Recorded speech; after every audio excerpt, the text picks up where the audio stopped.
everyone, this is Dania, and I'm going to be showing you my chai recipe today. So first of all, you're just going to pick a pot. Any pot will do, no fuss. Gang gang. Then you're going to turn on your light, get some good eye vision going on in here. Now you're going to grab a cup, and this is an important part of the process. Grab one you really like. You want to be relaxed, chilled, Then we're going to grab some water, and you're going to fill your cup up around 3/4 of the way and pour that right into the pot. And you're going to turn your stove on to the highest setting, I would say, and let that boil away. Now we're going to grab the body of the chai. So you're going to grab tea bags, a few other little things to, make your chai a little bit more spicy. I usually go with 2 tea bags. That's usually enough for me. If you want it stronger, I would recommend 1 more, but 2 does the job for me. Then you're gonna grab around 4 to 5, I would say, cardamom pods. It just helps add this extra flavor to it. Can't explain what. Just tastes great, trust me. Then you're gonna add in 1 cinnamon stick. Just break that up with scissors or with your hand, whichever works. And we're going to pour all of that into the pot that's brewing right now. I usually add 2 spoons of sugar at this part and then just mix that together. If you want it sweeter, I would add 1 more. But it's usually moderately sweet with this. And you're just going to let that sit on a lower setting. Then we're going to grab our milk. This is important. I use oat milk. Nivya switched me over to oat milk, and my life has been changed. Highly recommend. It just gives your chai a more creamy feel, like a full-bodied feel, rather than like just regular milk. So, try it out, see how you like it. And we're gonna pour in, I usually do this according to my eye, seeing as how strong I want my chai.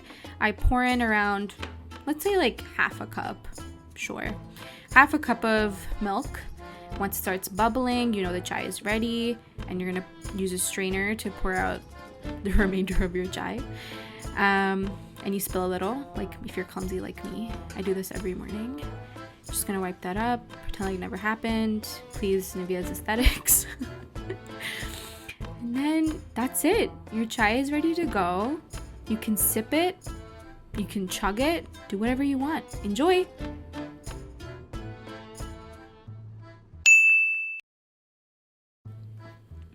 Hey everyone, this is Nivya, and today I'm going to share my recipe for masala chai with you. So first, we're gonna grab a pot, same as Dania. The setup usually is very similar. You grab your favorite cup. Today I was really feeling the one with the elephants on the handle. I don't know, it's very cute, and it was very early in the morning. I usually do 1:1 proportion, so I'd get about half to 3/4 of a cup of water and bring it to a boil on simmer. And then I am going to grab some ginger, and this is where it gets a little different. Ginger is an anti-inflammatory. It really does give you a nice warm hug to your throat when you have it in your chai. It's a nice balance between the creaminess of the milk, which will come later, and the spices. It just adds that little oomph. And if you're under the weather and you want something a little more spicy to make yourself feel better, I'd recommend even adding a pinch of pepper in your chai. But you finally grate up your ginger, juices and all. Don't strain that, don't press it in any way, just leave it as is. And then I'm also gonna quickly grab my black tea bags. I like Lipton tea. It just reminds me of home. This is what my mom uses, so yeah, can't go wrong with good old Lipton, baby. And I'm also gonna grab an array of spices. Again, it can be personalized to your taste. I usually do about a couple pods of cardamom, around 3 to 4, a 1 or 2 cloves. If you overpower the cloves, it's really gonna hit you in the back of your nose, so try not to do that. I also add some cinnamon and saffron to my spice mix. This is where it also gets a little bit more different. I grab a coffee grinder or a spice jar and add a couple spoons of sugar into it, any form of sweetener that you like.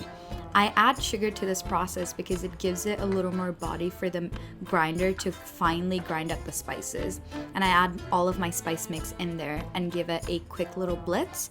This way there's more surface area and the flavors just get more sucked into the chai, I guess. As I live in a studio apartment and I was doing it on my table, so now I switch over to my counter. You add your tea bags to the boiling water with your ginger. You want to give the tea bags and the ginger the longest time in the heat so that it infuses the most amount of flavor, and then you follow it up with the spice and sugar mixture that we just created.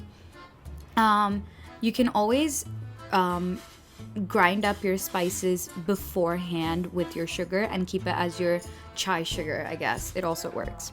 I'm gonna measure out about half a cup of oat milk.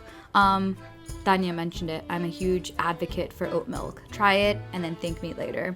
You add it to your chai once it comes to a rolling boil. It has to attain that deep amber color before you add it up. And I give it a little mix and let it simmer for a little longer. And finally, you just strain that bad boy through and you have yourself a very, if I say very traditional, I feel like people attack me. So a moderately traditional masala chai. I hope you guys enjoy.